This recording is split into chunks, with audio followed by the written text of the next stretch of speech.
Market है student और teacher पे ही चलता है, और खास करके ये जो इलाका है कोचिंग इंडस्ट्री को इंडस्ट्री का है। इसका जो प्रोग्राम था आप लोगों का कैब का, ये किस विषय को लेकर के किया गया?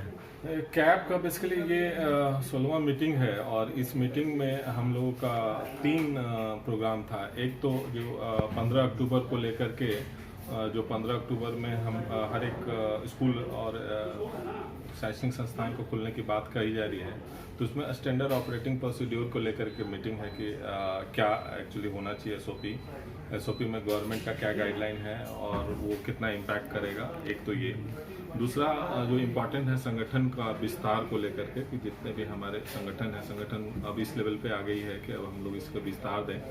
बिहार और बिहार के पटना के डिफरेंट डिस्ट्रिक्ट्स में संगठन का विस्तार ऑलरेडी हो चुका है, उसको एक्टिव मेंबर्स के रूप में हम लोग करेंगे। चुनाव होने वाली है, कमेटी का चुनाव होना है, इसमें सारे मेंबर्स को इनवाइट किया गया है कि जो भी डेमोक्रेटिक तरीके से इसमें आना चाहते हैं, एक गूगल फॉर्म है उसको भर करके आइए, उसकी स्क्रूटनिंग होगी और उसके बाद फिर उसकी चुनाव की प्रक्रिया हम लोग आरंभ करेंगे। सो डेमोक्रेटिक तरीके से, ट्रांसपेरेंट तरीके से संगठन का विस्तार हो। और तीसरा जो इम्पोर्टेंट है कि 15 अक्टूबर तक अगर गवर्नमेंट का अगर मान लीजिए सारा एसओपी और सब चीज़ सही रहा तो ठीक है, अदरवाइज हम लोग नेक्स्ट कोर्स ऑफ एक्शन में जैसे डेलीगेशन बेस्ड हम लोग की मीटिंग हो सकता है कि वहाँ का जो डिसीजन मेकर बॉडी है, एजुकेशन जो देखते हैं या जो एजुकेशन सेक्रेटरी या आपदा प्रबंधन के जो पते अमृतसर हैं, उनसे हम लोग मीटिंग करना चाहते हैं, सो दैट अपनी व्यवस्था को ध्यान में रखते हुए कोचिंग सेक्टर को खुलवाने की बात करते हैं। आप कोचिंग खोलने की बात करते हैं, लेकिन वही जब सरकार के पास जब ये मुद्दा जाता है तो उनका कहना है कि हम अपना सरकारी जो टीचर्स हैं उनको बेर करेंगे तो कोचिंग की जरूरत नहीं पड़ेगी। तो वहीं आप सरकार को बोलते हैं कि आप पर्ची दे रहे हैं, डेलीगेशन दे रहे हैं, और दूसरी तरफ सरकार बात कर रही है कि हम सरकारी मकानों को सही करेंगे, तो फिर इनका कोई बिचौलिया व्यवहार नहीं लग रहा आपका? तो ऐसा अगर कोई कहते हैं तो हमको लगता है अज्ञानता बस से कहते होंगे, क्योंकि जो कोचिंग एक्ट आया है वो हम लोग का कोचिंग इंडस्ट्री लेके नहीं आया है।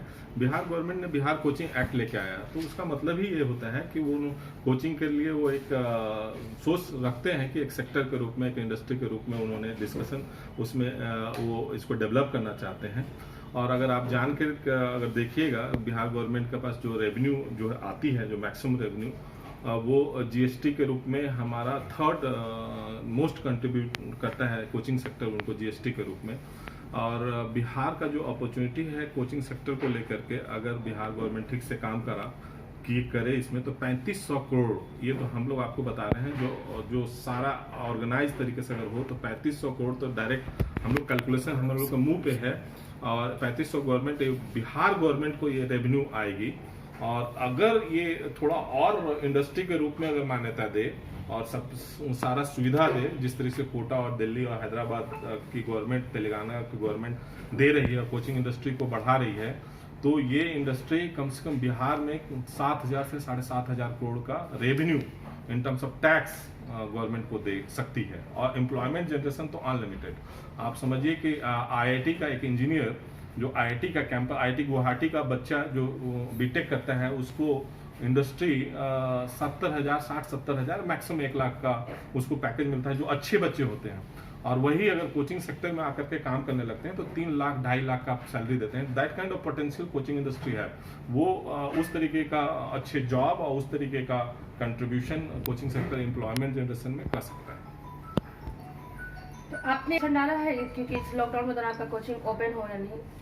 ये हर एक लेवल पे हम लोग एप्लीकेशन दे रहे हैं। ब्लॉक लेवल से हम लोग स्टार्ट किए हैं, एसडीओ लेवल पे, डीएम लेवल पे, एजुकेशन सेक्रेटरी को, सीएम को, गवर्नर को, एजुकेशन सेक्रेटरी भारत सरकार, वहाँ सभी लेवल पे हम लोग कोशिश कर रहे हैं। हर एक को हम लोग हर एक लेवल पे हम लोग काम कर रहे हैं, हर एक लेवल पे डेलीगेशन बेस्ड हम लोग उसको ज्ञापन देते जा रहे हैं। वही कैब मेंबर का कहना शिकायत है कि हम शिकायत कर रहे हैं, तो फिर वहाँ पर हमारा एप्लीकेशन को देखा नहीं जा रहा, कोई रिप्लाई नहीं आ रहा है, ना ओपन होने का, ना कोई डिस्क्लेमर आ रही है आप लोग का एसोसिएशन को ओपन होने का। जैसा कि आज के पेपर में केंद्र सरकार की तरफ से जो लागू हुआ है और राज्य सरकार की तरफ से जो लागू हुआ है, उसमें शैक्षणिक संस्थान भी ऐड है, हम आई थिंक नीतीश कुमार और हमारे माननीय प्रधानमंत्री को कहीं ना कहीं इस बात का ध्यान है कि बिहार नहीं पूरे भारत की कोचिंग इंडस्ट्रीज आज त्राहिमाम की स्थिति में है। घर के बच्चे आज जो पढ़ने वाले बच्चे हैं आज वो पढ़ नहीं पा रहे हैं, तो इट मीन्स कहीं ना कहीं सरकार को ये ध्यान है कि उनको कोचिंग को खुलवाना होगा। और जैसा कि आज के पेपर में और टीवी न्यूज़ में भी ऐसा आ रही है कि unlock 5 unlock 6 whatever it is, उसमें ये मैसेज दिया गया है कि निश्चित तौर पे 15 तारीख को यानी ये 15 अक्टूबर को शैक्षणिक संस्थान खुल जाएंगे। तो मैं धन्यवाद दूंगा माननीय मुख्यमंत्री और हमारे माननीय प्रधानमंत्री कि उन्होंने हम लोग पर ध्यान दिया, और ये कोचिंग एसोसिएशन ऑफ बिहार और भारत उन लोग सभी का साधुवाद और धन्यवाद देता है कि आप लोगों ने कोचिंग के बारे में इतना सोचा। धन्यवाद। सर, हमारे जनता को कोई संदेश देना चाहेंगे कोचिंग एसोसिएशन ऑफ बिहार से द्वारा? संदेश यही है कि कोचिंग से बच्चों को कितना लाभ होता है ये बच्चे समझते हैं।